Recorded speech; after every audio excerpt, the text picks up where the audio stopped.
बिस्मिल्लाहिर्रहमानिर्रहीम। अस्सलाम वालेकुम। पाकिस्तान टुडे के साथ मैं हूँ मंसूर आज़म काजी। नाज़रीन, आज वज़ीर आज़म पाकिस्तान शहबाज शरीफ ने और अपोजिशन के जो अब तो खैर पाकिस्तान की अपोजिशन है, पाकिस्तान तहरीक इंसाफ के सरबराह इमरान खान साहब ने ओवरसीज़ लोगों से बातचीत की और जो प्राइम मिनिस्टर पाकिस्तान थे उन्होंने खैबर पख्तूनख्वा के अंदर एक एड्रेस किया और दोनों के एड्रेस के अंदर एक दूसरे को की कारकर्दगी को लेकर, उनकी इंटेग्रिटी को लेकर, उनकी लॉयल्टीज़ को लेकर इल्ज़ाम ही हमने सिर्फ देखा। Former prime minister Imran Khan ने दोबारा बात मरासले की ही की और जब तक उन्होंने कहा कि ये मीडिया भी जो था इन्होंने भी साथ दिया जो आज की हुकूमत है उसका, और उन्होंने कहा कि मैं इसको बिल्कुल एक्सेप्ट नहीं करूँगा। 20 के बाद कॉल दूंगा मैं और लोग फैमिलीज़ बल्कि इस्लामाबाद आएंगी और वो एक मैसेज देंगी इस इम्पोर्टेड हुकूमत को, इदारों को। और पहली दफ़ा 1965 के बाद उनका कहना है कि कौम इकट्ठी हुई है और मुत्तहिद हुई है। ग़ुलामी नामंजूर हम लोग नहीं मानते और इम्पोर्टेड हुकूमत नामंजूर, इसको भी नहीं मानते। दूसरी तरफ शहबाज शरीफ साहब की आज उन्होंने खैबर पख्तूनख्वा में जो तकरीर की उसके अंदर उन्होंने बड़ा कैटेगोरिकली कहा कि आटे का इशू है पंजाब के अंदर। चीफ मिनिस्टर पंजाब जो कि ऑब्वियसली उनके बेटे हैं वो एड्रेस कर रहे हैं और केपी में उन्होंने कहा केपी के चीफ मिनिस्टर को कि उनको भी ये चीज़ एड्रेस करनी चाहिए और अगर वो इस चीज़ को एड्रेस नहीं कर सकेंगे तो मैं एज अ प्राइम मिनिस्टर उस चीज़ के अंदर इंटरवीन करूँगा और मैं वहाँ पर चीज़ों को एड्रेस करूँगा। सूरत हाल कहीं सेटल होती नज़र नहीं आ रही। एक तरफ इमरान खान साहब ज़िद हैं कि मैं ये जो रजीम चेंज हुआ है जिसके अंदर अमेरिका ने एक बड़ा कलीदी किरदार अदा किया है और उसको थ्रू जो किया है वो ये तमाम जो जिन बकौल उनके मीर जाफ़र और मीर सादिक हैं इन्होंने उसके अंदर एक बहुत कलीदी किरदार अदा किया है। और दूसरी तरफ हुकूमत है जिसके अंदर इस वक्त तमाम अपोजिशन की PDM की जमातें शामिल हैं और वो कहती हैं कि जी हम डिलीवर भी करना चाहते हैं और ये जो टाइम स्पैन है जो इस वक्त मेजर इशू बना हुआ है कि अर्ली इलेक्शंस कब कराने चाहिए, किस तरह कराने चाहिए उसको लेकर, और इस वक्त की हुकूमत कहती है कि जी अब हम अपना टाइम पूरा करेंगे और उसके बाद जनरल इलेक्शंस होंगे और वहाँ पर कारकर्दगी के ऊपर बेसलाइन सारी चीज़ें बनेंगी। आज के मेरे इस प्रोग्राम में मेरे साथ हैं सेनेटर राना मकबूल सीनियर रहनुमा मुस्लिम लीग नून के, मेरे साथ हैं सेनेटर बैरमन तंगी सीनियर रहनुमा पाकिस्तान पीपल्स पार्टी के, और मेरे साथ हैं लाल चंद, आप साबिक रुकन कौमी असम्बली हैं पाकिस्तान तहरीक इंसाफ की, बड़ी वाइब्रेंट वॉइस हैं। थैंक यू वेरी मच जी, बहुत शुक्रिया आपके टाइम देने का। लालचंद भाई, let me start with you. आज अभी मेरे प्रोग्राम से चंद ही लम्हे पहले former prime minister Imran Khan जो कह रहे थे उसके अंदर मरासले से ही बात शुरू हुई और मरासले पर ही ख़त्म हुई। अब आप लोगों का ये व्यू पॉइंट है कि ये चीज़ हुकूमत कहती है हम एक इंडिपेंडेंट कमीशन बनाते हैं जिसके अंदर जो सरबराह होगा वो हम ऐसा रखेंगे जिसके अंदर आप लोगों की बाइंग होगी जिस पे किसी का कोई उंगली भी ना उठा सके, लेकिन आप लोग अब इसके कह रहे हैं कि जुडिशल इसके ऊपर इंक्वायरी होनी चाहिए और सुप्रीम कोर्ट के अंदर होनी चाहिए। अब सवाल जो इस वक्त सबके सामने है वो ये है कि क्या सुप्रीम कोर्ट में आप लोग जाते हैं और ये अगर हुकूमत मान जाती है उस पर भी अभी पूछते हैं और वहां पर फैसला आप लोगों के हक में नहीं आता, फिर क्या आप लोगों का लाहे अमल होगा? जी बहुत शुक्रिया, आपने दुआ में मुझे मदद किया। आप कारकर्दगी की बात कर रहे थे तो कारकर्दगी तो आपको नजर आ रही है और लोड शेडिंग जो थी नहीं, हमारी हुकूमत में इम्तियाज थी 12-12 घंटे की लोड शेडिंग शुरू हो गई है। आज 19 आइटम्स जो यूटिलिटी स्टोर्स पे थे वो पर केजी या पर हाफ केजी 10 से 20 रुपए महंगे कर दी गई है। खैर मैं आपके सवाल की तरफ आता हूँ। देखिए पाकिस्तान तहरीक इंसाफ इस बात पे कायल है और समझती है ये हुकूमत जो है वो बैरूनी साजिश के जरिए कायल हुई। लालचंद भाई आपकी आवाज़ का इशू आ रहा है। लालचंद भाई आपकी आवाज़ का इशू आ रहा है, ज़रा ये आपकी आवाज़ को ठीक कर लें। उतनी देर मैं ज़रा राना मकबूल साहब के पास चलूँ। राना साहब, former prime minister Imran Khan कहते हैं कि जी आप लोगों की हुकूमत जो है वो बिल्कुल इम्पोर्टेड हुकूमत है और जहाँ पर भी आप जाएंगे, आज उन्होंने मस्जिद नबवी की भी उसका एग्जाम्पल दी कि आप लोग जहाँ पर भी जाएंगे आप लोगों की हुकूमत वहाँ पर गद्दार और चोर के ही नारे लगेंगे। So you like it, you don't like it, this is what's going to happen. और उसके अंदर उन्होंने कहा है कि जी शेख रशीद के भांजे के ऊपर आप लोगों ने FIR भी दर्ज कर दी और इस तरह के जो अब FIR हैं वो दर्ज करने जा रहे हैं। क्या कहेंगे इसके ऊपर सारी सिचुएशन पे? देखें जी, वो प्राइम मिनिस्टर रहे हैं, जिस तरह वो लोगों को प्रोवोक कर रहे हैं लड़ने के लिए, ये कुछ स्टेट्समैन लाइक कंडक्ट नहीं है। मारो पकड़ो, उसकी शादी ना होने दो, उसके कपड़े फाड़ दो, ये क्या तबलीग और तरकीब दे रहे हैं लोगों को? इसका मतलब है कि वो कॉन्फ्रंटेशन चाहते हैं इन द कम्युनिटी। उनको ये भी समझना चाहिए कि आपके जो लोग हैं मुंडे खुंडे, अगर किसी के साथ बदतमीजी करेंगे तो बाकी लोग लावारिस हैं, वो छोड़ देंगे उनको, उनका कोई वाले वारिस नहीं है। क्या वो इतनी बड़ी बड़ी पार्टी जो है, जो आप तो जीत गए 2018 में जिस तरीके से भी, वो कुछ छोटी पार्टीज हैं जिनके साथ आप ये करना चाहते हैं। खुदा के लिए इसको समझें, ये तरीकेकार ही गलत है। Peace is the only answer to all questions. अगर आप फेयर इलेक्शन चाहते हैं तो उसमें पीस होना चाहिए। अब उन्होंने बात की राशिद शफीक जो है, क्या नाम है उसका, जी जो MNA है, नबी अकरम सल्लल्लाहु अलैहि वसल्लम के नबी अकरम सल्लल्लाहु अलैहि वसल्लम के रौज़ा पाक पे जो हरकत की गई है वो दुनिया की तारीख में नहीं हुई। ये इतने बहके हुए और परागंदा ज़हन, माफी मैं चाहता हूँ, लोग हैं, इनको कक अकल नहीं है किसी चीज की, इनको एजिटेशन भी नहीं करनी आती। बात यह है कि रौज़ा पाक को उलमा ने कहा था कि अदबगाही ज़ेरे आसमां अर्श नाज़क कर, नफस गुम कर दमी या जुनैदो बाग यदीदी जा। ये आसमान के नीचे एक अदबगाह है जो अर्श से ज्यादा नाजुकतर है, नबी सल्लल्लाहु अलैहि वसल्लम के रौज़ा पाक के बारे में कहा। और ये ऐसी मुतबर्रक और मुक़द्दस जगह है जहाँ बाज यदीद बुस्तामी और जुनैद बगदादी जैसे वली भी अपनी सांस बंद करके आते। इन्होंने वहां जो खलवाड़ किया है, क्या इसके ऊपर एक्शन कोई ना लिया जाए, कोई ना पूछे इनको? देखें, आप ये एक और कानूनी बहस चल रही है कि जी वहाँ जुर्म तो वहां हुआ तो यहाँ कैसे FIR दर्ज हो गई। बात यह है कि अगर आप PPC का सेक्शन 2, सेक्शन 3 और सेक्शन 4 पढ़ें तो लॉ मेकर ने सबसे पहले काम ये किया है कि अगर कोई जुर्म दुनिया के किसी नुक्कर में या कॉर्नर में होता है और वो पाकिस्तानी करता है, it will be considered as if he has committed this crime in the boundaries of Pakistan. Okay. And he'll be tried in Pakistan. ये कानून है, वो ऐसे नहीं है। ठीक। इसलिए जो जुर्म वहाँ किया गया है कोई छोटा जुर्म नहीं है, और ये अल्लाह के घर में नबी सल्लल्लाहु अलैहि वसल्लम के पॉइंट आ गया, ठीक हो गया, ठीक हो गया। लालचंद भाई की आवाज ठीक हुई है जी, ठीक हो गया। आप जस्टिफाई ना करें जो भी इस अमल को कर रहे हैं, ये तो सजा के मस्तूदे में है ही है जो इन्होंने। राज साहब आपका पॉइंट आ गया जी, मुझे जरा लालचंद साहब से आवाज, लालचंद भाई आपको आवाज क्लियर आ रही है जी?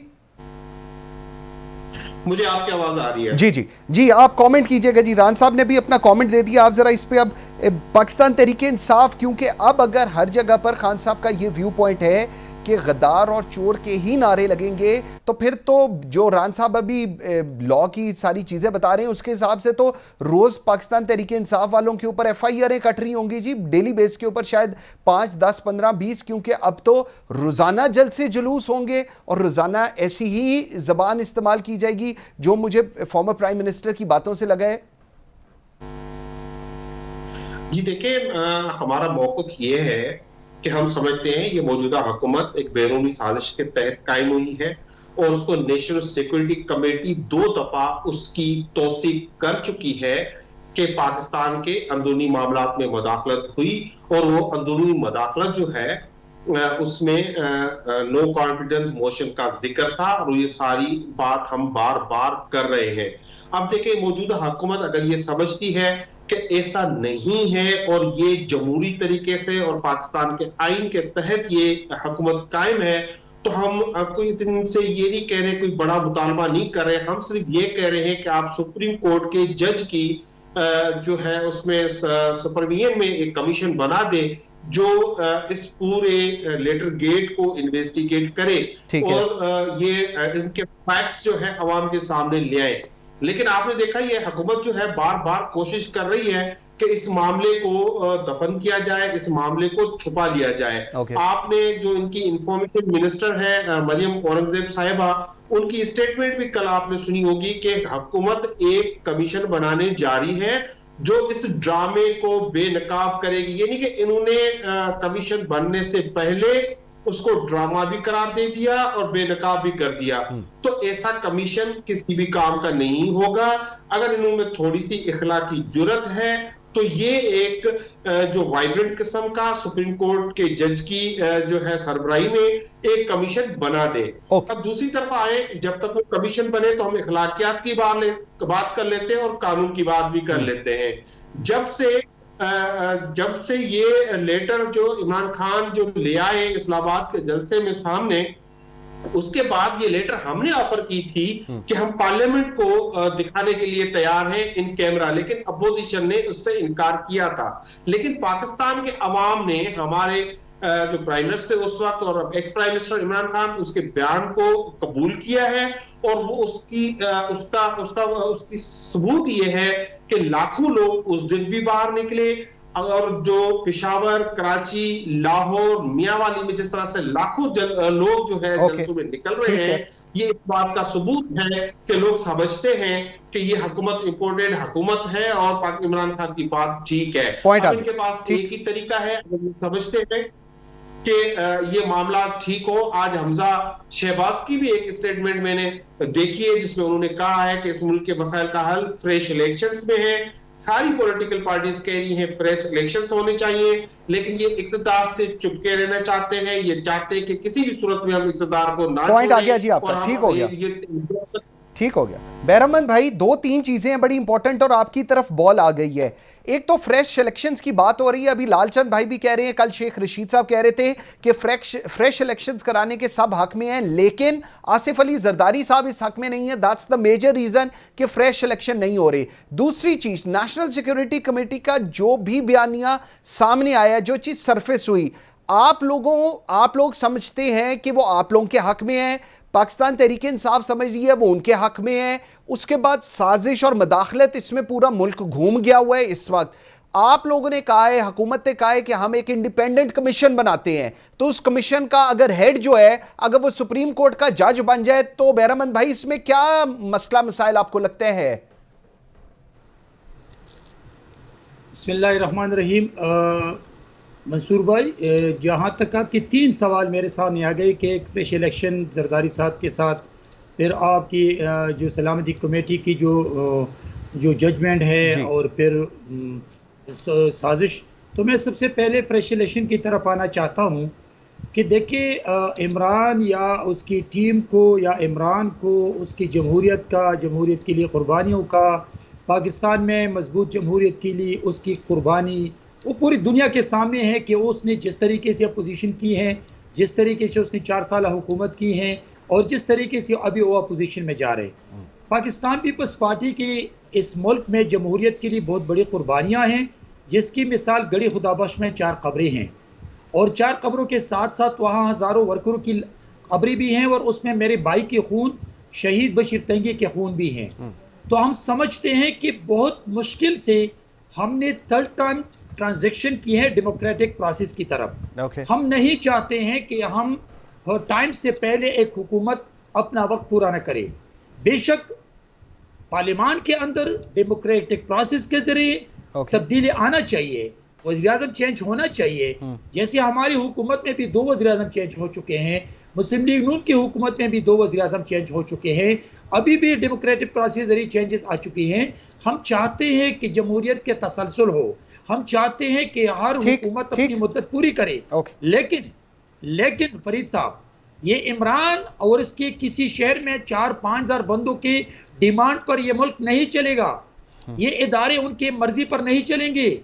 इस मुल्क के कानून, आईन और दस्तूर है, और अगर मैं दस्तूर को नहीं मानता हूँ, मैं आईन को नहीं मानता हूँ, मैं पार्लियामान को नहीं मानता हूँ, मैं सुप्रीम कोर्ट को नहीं मानता हूँ, मैं इलेक्शन कमीशन को नहीं मानता हूँ, मैं फौज को गाली देता हूँ, मैं इदारों को गाली देता हूँ, तो ये किसी की बाप की जागीर नहीं है, न किसी की बाप का मुल्क है।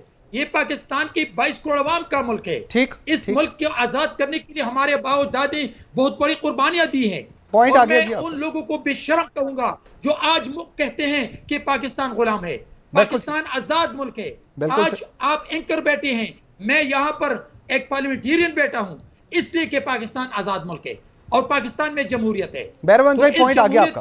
ठीक ठीक ठीक। मुझे जरा ये चीज आगे राना साहब के पास लेकर जाने दें, क्योंकि राना साहब के वजीर आजम है जी पाकिस्तान मुस्लिम लीग नूक के। राना साहब मुझे आप बताएं, मरियम ने जो कल स्टेटमेंट दी थी, जिसका भी लालचंद साहब ने भी कहा कि हम इस ड्रामे का वो जो सिलेक्शन ऑफ वर्ड्स हैं वो मेरे ख्याल में अनकॉल्ड फॉर थी, नहीं कहनी चाहिए थी मरियम औरंगजेब को, she is the information minister. लेकिन इसके साथ एक सबसे इंपॉर्टेंट चीज, अगर आप लोग एक कमीशन बना रहे हैं और हुकूमत ने यह फैसला कर लिया है, शहबाज शरीफ साहब ने यह फैसला कर लिया है, तो आप उसका हेड अगर एक सुप्रीम कोर्ट का जज बनाएंगे तो सर शायद ये जो पूरी मरासले और मदाखलत और साजिश के अंदर मुल्क बटा हुआ है, शायद ये एड्रेस हो सके। देखिए जी, वो तो आपकी बात दोस्तों मैं एग्री करता हूं और गवर्नमेंट जरूर कंसिडर करेगी इस ऑप्शन को भी, क्योंकि इनिशिएटिव तो गवर्नमेंट ने लिया है कमीशन बनाने का, तो ये तो इंशाल्लाह करेगी। लेकिन बात करने वाली ये है कि आप याद होगा 35 पंक्चर्स और 4 कॉन्स्टिट्यूंसी में बेइंतहा धांधली हुई, ठीक है जी, और कमीशन बनाया गया जिसमें नासिरुल मुल्क जैसे ईमानदार जज चीफ जस्टिस जो थे वो इंचार्ज थे। उन्होंने क्या फैसला किया था कि नून लीग ने कोई धांधली नहीं की, ये इल्ज़ाम गलत है। मैं आपको यकीन दिलाता हूँ कि जिस तरह ये बात कर रहे हैं जरूर होना चाहिए इनकी तसल्ली के लिए, ये भी गलत ही साबित होगा। ये बेसिकली इसकी जो बुनियाद है वही गलत है। प्राइम मिनिस्टर साहब को जुलाई में पता चल गया था कि मेरे खिलाफ ये होने वाला है, तो ये सारी बातें बाद में क्यों याद आई? जब 27 को लेटर आ गया था तो अपने पास क्यों संभाल के रखा हुआ था? मैं एक और आपको बात बताऊं, ये जो इंटीरियर मिनिस्टर है उसी दिन उनका बयान था और जिसको किसी ने कॉन्ट्रडिक्ट किया। लालचंद साहब हमारे भाई हैं, मैं इनकी बहुत इज्जत करता हूँ, बड़े ये शरीफ और नफ्स आदमी है, ऑब्जेक्टिव आदमी है। तो राना सनाउल्लाह ने ये बयान दिया कि मैं वहाँ बैठा हुआ था सिक्योरिटी काउंसिल में, जब असद मजीद ने ये कहा कि ये जो केबल मुझे दिखाई जा रही है, ये केबल मैंने तो इस तरह की केबल भिजवाई नहीं, मेरी जो टेक्स्ट ही मुख्तलिफ था। अब वो बात जब आएगी कमीशन के सामने तो पता चल जाएगा। लेकिन मैं एक अर्ज करता हूं कि इस पे इनको कोई ऐसा फायदा नहीं होगा, बल्कि मुल्क को ज्यादा जो है। रान साहब, मैं आपका पॉइंट ठीक है। रान साहब मेरा अर्ज सुनिएगा। सवाल ये है, आपने जो इस वक्त बात की है एम्बेसडर के बारे में, वो बड़ा ही इंपॉर्टेंट पार्ट है कि उसने कहा कि जी मैंने तो शायद ये लिखा नहीं और इसमें जो टेक्स्ट है वो फ़र्क है। लेकिन इस वक्त जो मुल्क डिवाइड होता नज़र आ रहा है वो इस मरासले के ऊपर है, और वो कह रहे हैं कि जी मरासले की वजह से आप और बहरमन तंगी, आप लोगों की जो जमातें हैं वो हुकूमत में आई हैं, और इस मरासले की वजह से पाकिस्तान तहरीक इंसाफ बाहर गई है। सो जो सारा लोड है वो तो आप लोगों के ऊपर है कि आप बेनिफिशरी हैं इस सारी सिचुएशन के। काली साहब, ये मरासले की वजह से नहीं हुआ, ना कोई ये उस तरह की कोई कॉन्स्पिरेसी है, ये इनकी कारकर्दगी की वजह से हुआ है। जब भूख नाच रही हो, लोगों को रोजी ना मिले, रोटी ना मिले, नौकरी ना मिले, कोई वादा पूरा ना हो, और 50 लाख जो है वो नौकरियां और 1 करोड़ नौकरी और घर, और बेहाल हो जाए सारे का सारा मुल्क, तो क्या हुकूमत रह सकती है? इनके जो अपने लोग थे उन्होंने भी इनका साथ छोड़ना शुरू कर दिया। ये मैं समझता हूँ सारा ये प्रोपेगेंडा है। खुदा के लिए प्रोपेगेंडा के ऊपर ना बैंक करें, अपनी कारकर्दगी को देखें और आप मेहनत करें। खुला मैदान है, आगे इलेक्शन होना है। अगर वाकई आप इतने ज्यादा काबिल हैं और पॉपुलर हैं तो आप जीत जाएंगे। ठीक हो, और आपकी परफॉर्मेंस लोग पॉइंट आ गया जी, पॉइंट आ गया। पार्टी जो देखिए, एक इनको कॉन्सेप्ट जो समझना चाहिए, ये समझते हैं कि इस मुल्क में सिर्फ एक ही पार्टी है, वो पीटीआई है, बाकी कोई पार्टी नहीं। वेरी राइट, बाबा ये इतनी बड़े बैठे हुए हैं आपके सामने। ठीक, एक छोटी सी ब्रेक का जी मुझे कहा जा रहा है। राज साहब, मुझे एक छोटी सी ब्रेक का कहा जा रहा है जी, जरा ब्रेक से वापस आते हैं। तो वो लालचंद साहब के लिए एक बड़ा इंपॉर्टेंट सवाल ये है कि राना मकबूल साहब कह रहे हैं कि जी परफॉर्मेंस की वजह से निकाला गया, और क्योंकि परफॉर्मेंस ठीक नहीं थी तो शायद ये रीज़न है कि ये मरासले का एक सहारा लिया गया है। इस पर जवाब लेंगे, मेरे साथ रहिएगा।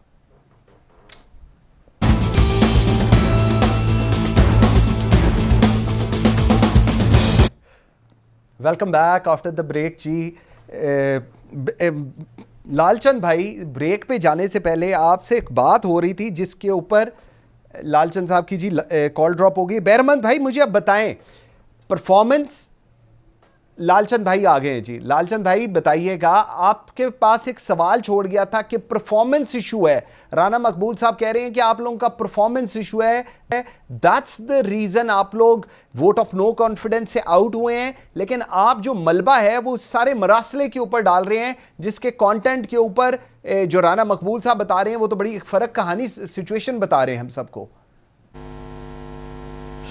देखिए जी, अगर ये कारकर्दगी की बात करते हैं तो हमने 3.5 साल हुकूमत की, इनको तो 1 महीना हुआ है। 1 महीने में डॉलर जो है 176 से 186-87 रुपए तक पहुंच चुका है। आज लाहौर के रहने वाले और पंजाब के रहने वाले जो है आटे के लिए मारे मारे फिर रहे हैं, उनको आटा नहीं मिल रहा। 1100 से 1300 रुपए पर 20 kg का वो बैग हो गया है। 19 चीजें मैं पहले ही बता चुका हूँ। आज यूटिलिटी स्टोर पे कोई 25 से 30 रुपए पर किलो उन चीजों पे रेट्स बढ़ा दिए गए हैं। जब हम गए तो खाने का तेल 400 रुपए पर केजी था, आज वो 500 रुपए पर केजी हो गया है। ये कारकर्दगी की बात करते हैं, ये बड़ा शौक से कहते थे कि हम फ्रीडम ऑफ एक्सप्रेशन में हम बिलीव करते हैं। आज ये इनकी हुकूमत जो है सोशल मीडिया का गला घोंटने के लिए इनकी FIA सुप्रीम कोर्ट गई है कि हाई कोर्ट ने जो एक ऑर्डिनेंस को कानून करार दिया था उसको बहाल कर दिया जाए, और बयान दे रहे हैं कि हमने उसका नोटिस लिया है। इनके हाथ में आजकल FIA तक नहीं है। जहां तक इन्होंने असद मजीद साहब की बात की, देखें ये बहुत सेंसिटिव मामला है। जब आप उस नेशनल सिक्योरिटी कमेटी की मीटिंग की जो प्रेस रिलीज आई, और उसके बाद आप कहें कि राना सनाउल्लाह साहब ये कह रहे हैं कि ये नहीं कि हम उसको छोड़ के राना सनाउल्लाह की बात मान लें, ये तो इस मुल्क में कोई मानने के लिए तैयार नहीं होगा। उस प्रेस रिलीज में ये आज्ञा है, उस कम्युनिके में ये आज्ञा है कि बैरूनी मदाखलत हुई है। अब उससे बाहर जो है कोई बात ये पाकिस्तान की आवाम सुनने के लिए तैयार नहीं है। ये पाकिस्तान की आवाम का मसला नहीं है। ये बिल्कुल सही कह रहे थे अब राहुल खान साहब के शर्म आना चाहिए कि हम जो है गुलाम है।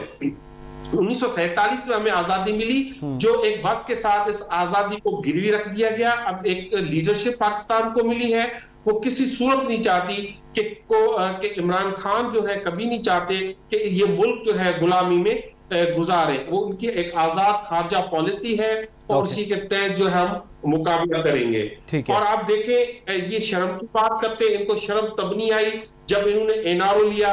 इनको शर्म तब नहीं आई जब पाकिस्तान में हमले होते थे, ड्रोन अटैक्स होते थे। इनको शर्म तब नहीं आई जब एबटाबाद में हमला हुआ और हमारी सॉवरेनिटी को जो है कंप्रोमाइज किया गया।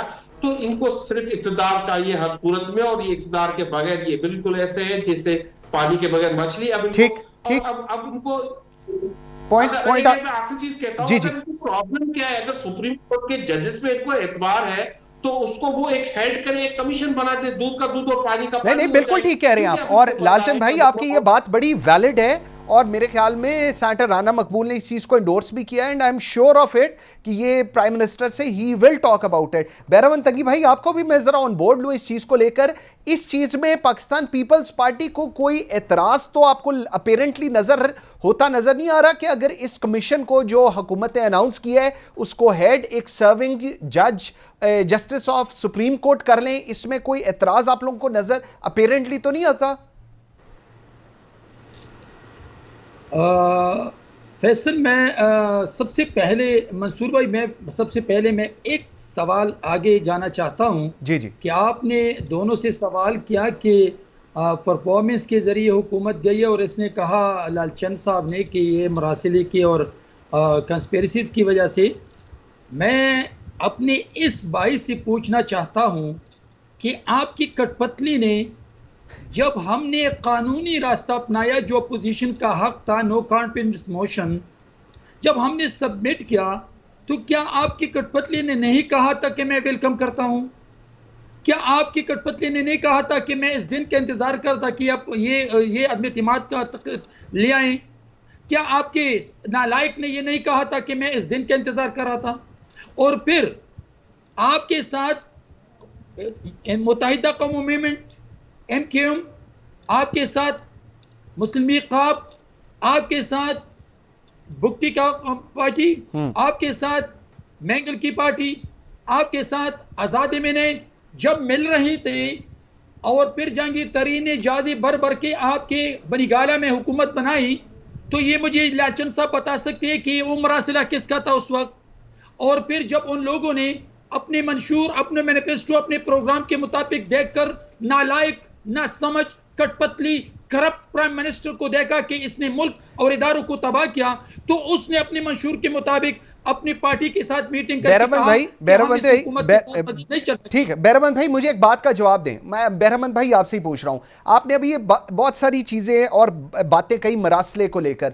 सवाल इस वक्त ये है कि वो इमरान खान साहब कहते हैं कि जी जब मरासला, जब ये प्लान बना, उसके बाद बाय वर्च्यू ऑफ दैट ये तमाम जो उस वक्त के इत्तेहादी थे जिनका आपने अभी जिक्र किया, MQM और ये सारे, ये तमाम उस प्लान के तहत आप लोगों के अंदर शामिल हो गए। इसीलिए तो वो एक लाइन ड्रॉ कर रहे हैं कि जी जो हमारी साइड पे है वो लॉयल है पाकिस्तान के साथ, और जो आप लोगों की साइड पे है वो गद्दार हैं। यही तो वो लाइन ड्रॉ कर रहे हैं अब। तो यही तो मैं आपको बता रहा हूं कि जब अमेरिका में बैठ के जब मोदी को इसने कहा, जब सेकंड टाइम इलेक्शन हो रहा था इंडिया में, और कठपतली प्राइम मिनिस्टर ने कहा कि मोदी की जीतने से जो कश्मीर का मसला है ये रिजॉल्व होने में आसानी होगी, और फिर उसने मुबारकबाद दी और फिर उसने उस सेरेमनी में जाने की ख्वाहिश जाहिर की। तो ये मुझे बताएं कि गद्दार मैं हूं या गद्दार इमरान है? क्या मैंने सौदा किया है कश्मीर का या इमरान ने सौदा किया है? क्या उस वक्त इनको इस हिसार का नजरिया मालूम नहीं था? क्या उस वक्त उसको मालूम नहीं था कि मोदी ने अपने टर्म में, अपने टेनवर में कश्मीरियों पर जुल्म के पहाड़ गिराए थे, नौजवानों को शहीद किया था, पॉइंट आ गया जी, उनको ड्रिल मशीन से सुराख किए थे। ये मुझे मंसूर, मुझे 1 मिनट दे दे। क्या उस वक्त उनको याद नहीं था कि जब उनको मुबारकबाद दे रहे थे और उसको कह रहा था कि दूसरी टाइम अगर ये जीत जाए तो कश्मीर का मसला रिजॉल्व होने में आसानी होगी? तो गद्दार मैं हूं या गद्दार इमरान है? पॉइंट आ गया जी इमरान को पाकिस्तान और पाकिस्तान के सालिमियत से क्या वास्ता? उसके खानदान ने पाकिस्तान के लिए क्या कुर्बानी दी? मेरी लीडरशिप ने कुर्बानी दी, ठीक, मैंने कुर्बानी दी, मेरे घर से लाश उठी है। इस लालचंद को क्या पता, इसके लीडर को क्या पता कि पॉइंट आ गया बैरहमंद भाई, आपका पॉइंट आ गया, आपका पॉइंट आ गया बिल्कुल। राणा साहब, दो चीजें हैं। एक तो वो कह रहे हैं FI ये अब आपके शायद हाथ में नहीं है, तो वहां पर आप लोगों ने फिर राय ताहिर को क्यों लगा दिया? राय ताहिर तो बिल्कुल नहीं फिर सुनेगा, he is a very honest guy, मेरे ख्याल में आप मुझसे ज्यादा जानते हैं। दूसरा, पंजाब के अंदर राव सरदार है, उन्होंने भी नहीं सुननी। तो सर आप लोग ऐसे लोग क्यों लगा रहे हैं जो कल को आपकी बात ही नहीं सुनेंगे, और फिर जब IGs या DG FI ये बदलेंगे तब आप और मैं बैठ के प्रोग्राम में कोड़ रहे होंगे कि ये क्यों कर रहे हैं। अगर आप लोगों ने अपनी मतलब के काम कराने हैं तो इतने ईमानदार लोगों की तो जरूरत ही नहीं है फिर जो लगे हुए हैं इस वक्त। राना मकबूल साहब, रान साहब की जी आवाज़ नहीं आ रही, आवाज़ ज़रा कर लें। अच्छा लालचंद भाई, मैं आई रियली वांट कि आप जो बैरहमंद भाई ने कमेंट्स किए हैं आप इसके ऊपर मुझे रिस्पॉन्ड करें। और सबसे इंपॉर्टेंट सवाल, ये जो गद्दारी की एक लाइन डिफाइन हो रही है कि जो लोग PDM को सपोर्ट करेंगे वो गद्दार हैं और जो PTI को सपोर्ट करेंगे वो गद्दार नहीं है, ये आपको लगता है मुल्क के लिए ठीक है? मिशन ये है जी जी, रान साहब आ गए जी लाइन पे। जी रान साहब, ईमानदार और कॉम्पिटेंट लोगों को लगाया जाए। ये दोस्तों का जो नाम लालचंद भाई 1 मिनट, राना साहब का मैं कमेंट ले लूं। लालचंद भाई 1 मिनट। जी जी रान साहब दोबारा बताइएगा। जी आवाज आ रही है? जी जी अब आ रही है। जी आवाज आ रही? जी आ रही है, आवाज आ रही है। जी जी। अच्छा, बात ये यही करते हैं कि ऑनेस्ट और कॉम्पिटेंट ऑफिसर लगाए जाएं। ये क्यों महसूस हो रहा है कि जी वो आपका कहानी मानेंगे? हमने कोई गलत बात कहनी है, हमारी पॉलिटिकल गवर्नमेंट ने उनको गलत का कोई काम कराना है, असूली काम कराना है। लेकिन ये है कि ये हार्ड टास्क मास्टर्स हैं जो प्राइम मिनिस्टर हैं, ये मेहनती लोग हैं। राना सनाउल्लाह बहुत डिवोटेड आदमी है, तो ये मेहनती लोग हैं, काम मेहनत से करना पड़ेगा, कोई रिलैक्स नहीं करेगा। और ऐसी बात नहीं है, only justice is the target, nothing else. कोई आप मुझे बता दें जब भी आपके नोटिस में आए कि कोई रेगुलरिटी हुई है, तो मैं समझूंगा कि कोई गलत हुआ है। इसलिए कोई ऐसी बात नहीं है। We mean delivering justice at the threshold of the people. इसलिए अगर किसी के खिलाफ एक्शन होता है उन्हें तो करना ही करना है, यानी वो रोगरी भी खुद करे, जुर्म भी करे, अगर उसको टच करे तो कहता मेरे साथ बेइंसाफी हो गई है। अगर शेख साहब कहें कि ये खून बहेगा और खूनी रास्ता है तो उसको रोके तो क्या गाड़ी मेरे साथ हो जाती है। अगर रौज़ा रसूल सल्लल्लाहु अलैहि वसल्लम पाक पे जाके इसी हद करें जो आकर किसी ने की तो क्या है कि हमारे साथ गलत हुआ है। तो आप अपने अमाल को तो देखें ना, अगर अमाल आप दुरुस्त रखेंगे तो क्यों आपको टच करेगा।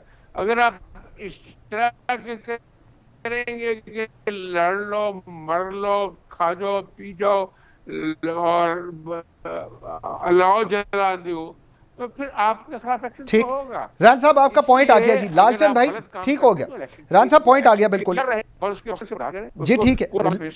लालचंद भाई आपसे मैंने सवाल किया था ये जो गद्दारी के फतवे और जो लाइन ड्रॉ इस पे क्या कहेंगे जी?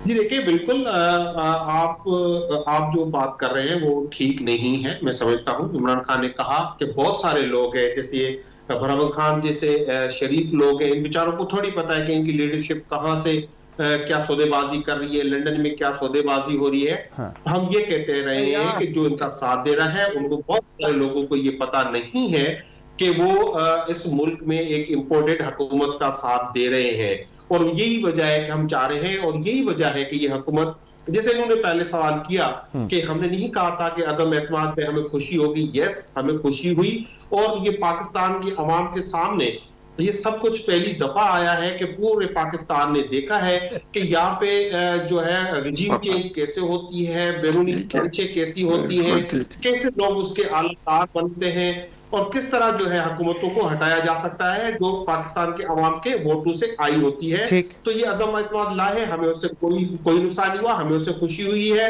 और आज ये पोजीशन है, अगर ये आज इलेक्शंस कराते हैं तो पाकिस्तान सवाल दी जाती है। बिल्कुल ठीक है, बिल्कुल ठीक है। राना मकबूल साहब thank you very much, senator Behramand Tangi बहुत शुक्रिया। लालचंद भाई थैंक यू वेरी मच जी, हमारे पास अब टाइम कम था सो इसलिए जल्दी वाइंड अप कर रहे हैं। नाज़रीन आज के लिए इतना ही, बशर्ते ज़िंदगी आरात होगी कल। मुझे मंसूर आज़म काजी को इजाज़त दीजिए, अल्लाह हाफ़िज़।